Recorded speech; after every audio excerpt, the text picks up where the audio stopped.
بسم اللہ الرحمن الرحیم۔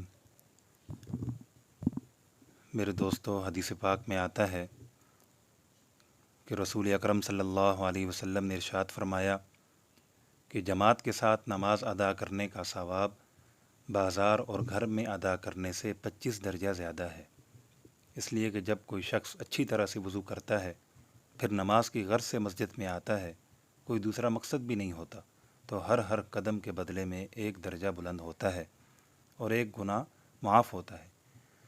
مسجد میں آ کر جب تک نماز کے انتظار میں بیٹھا رہتا ہے، نماز کے ثواب کا حقدار رہتا ہے، اور جو شخص نماز ادا کرنے کے بعد باوضو اور کسی کو تکلیف نہ دیتے ہوئے مسجد میں بیٹھا رہتا ہے، فرشتے اس کے لیے استغفار کرتے رہتے ہیں اور کہتے ہیں: اے اللہ اس پر رحم فرما، اے اللہ اس کو معاف فرما، اے اللہ اس پر توجہ فرما۔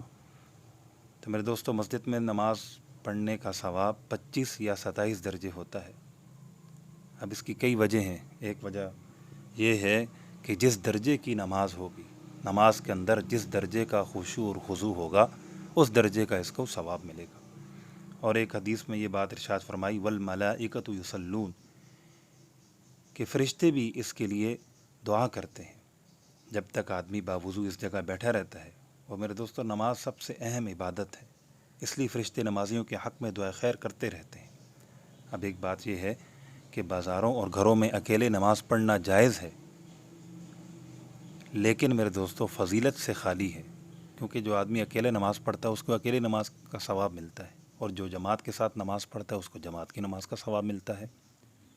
لیکن اگر کوئی آدمی جان بوجھ کر ایسے کرے اور کوئی عذر بھی نہ ہو تو پھر تو ایسا کرنا مکروہ بھی ہے۔ اللہ جل شانہ ہمیں جماعت کے ساتھ نماز ادا کرنے کی توفیق عطا فرمائے۔